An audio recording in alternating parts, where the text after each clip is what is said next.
Hello, friends. This is Patti with This Amazing Body, and I wanted to take a moment today to give some clarification about a reference that I made in my last video where I said I'm not part of the body positivity movement, even though there are aspects of that movement that I embrace. So I wanted to talk a little bit more about that, just to be clear, and to share my thoughts about it. My attitude towards the body positivity movement is very similar to my attitude about a whole lot of other movements or labels that I could claim. So, for instance, I don't claim any religion. I do not claim to be an atheist or an agnostic either. I do not claim any particular spiritual path. I do not claim a political party. I do not claim political movements or organizations. I do not claim any of those. I do not claim to be part of a social justice movement. I do not claim any of that. I do not identify with any of those things.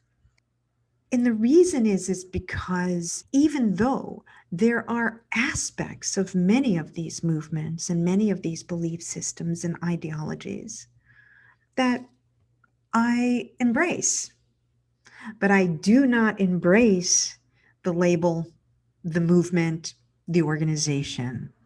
Why don't I claim any of these? Because I do not wish to be claimed by them. This is what I mean.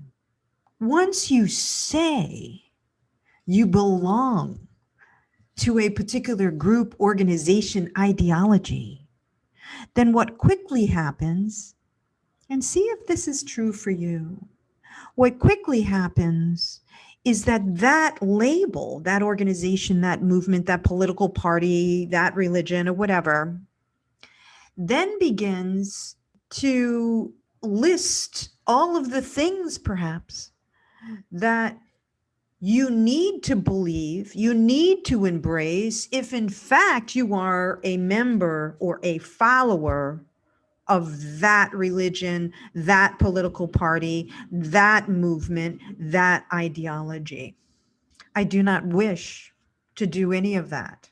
I wish to be as much a free agent in this life as I possibly can, to endeavor to utilize every bit of free will I have. From a young age, I discovered that if I claimed certain movements or organizations or identities, they claimed me.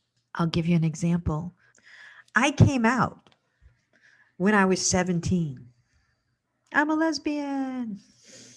But what I quickly discovered is that if you claimed that label, then there was a such thing as a good lesbian and a bad lesbian. There were things like, you're not a lesbian at all. And it had to do with one's attitude towards men.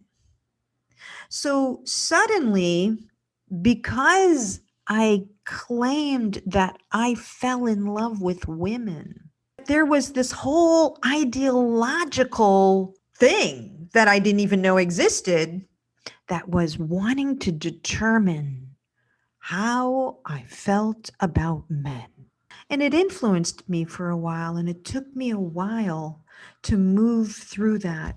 And I realized that this label was infringing on my capacity to express the totality of my humanness, all of my thoughts and desires, all of my freedom to explore my own life. So now fast forward. It's been a long time since then, but I've noticed that the labels have multiplied.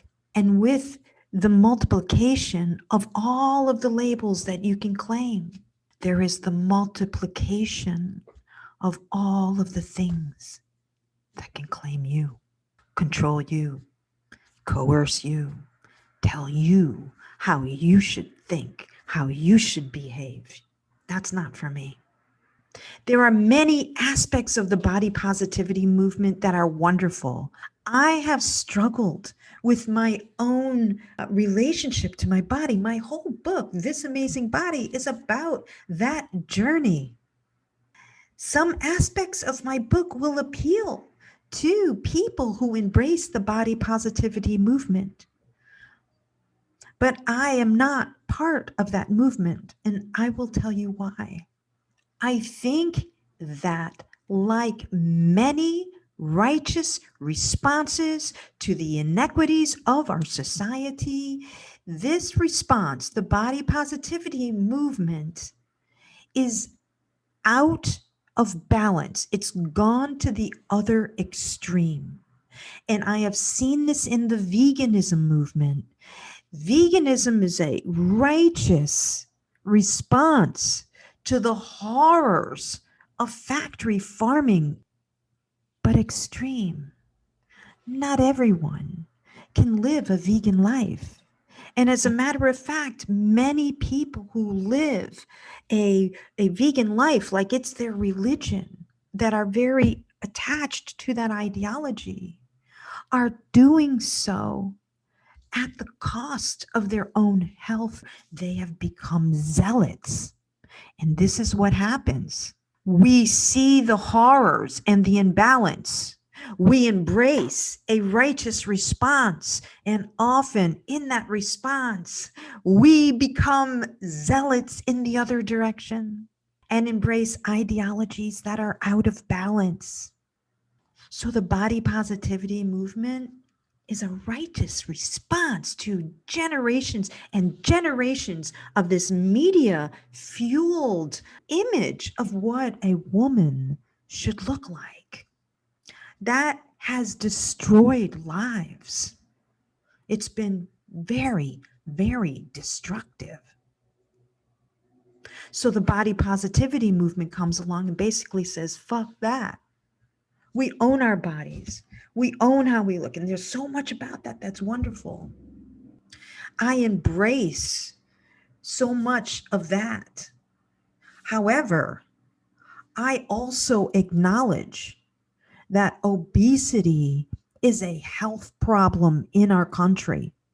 When we are dealing with a virus where one of the top comorbidities is obesity, I think that it is a failure.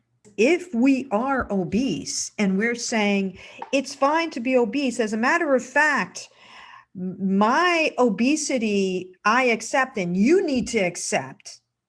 If I look at that and I say, no, I don't, I'm not saying I think that your voluptuousness is ugly. I'm saying I'm concerned about your health. That's it. But there is no nuanced response built in. So you either accept it or you're anti-body positivity. You see how that's a setup? I'm not going to claim that movement because I think that obesity is killing us. And I care about every human being. I care about women. I love women. I want women to live long and healthy lives. And I want us to find a balance. Should we say fuck you to the media? Yes, we should. In so many ways, we should. If we are going to love our bodies, which I completely embrace, then we need to love them into the very best health we can be so that we can live a long life, a life filled with joy, sensuality, sexuality. We can enjoy all of that. We cannot if we are unhealthy. It is about balance. And this is one of the aspects of Buddhism I completely embrace. The middle way, the middle way, the middle way. I think they've got that absolutely correct. But am I a Buddhist? No, but I love them for that. So I wanted to share that with you because it is something I feel really passionate about. Do I think that the body positivity movement is a righteous response to the horrors of what media has done to women and how we feel about our bodies? Absolutely.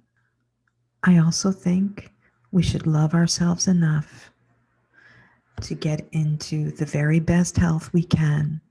We don't need to be thin to do that. But obesity is not the answer either. This is Patti with This Amazing Body. I hope you are having an amazing day. Take care. If you would like to find out more about my books or my podcasts, please visit my website, PattiLuciaWrites.com. Thanks for listening.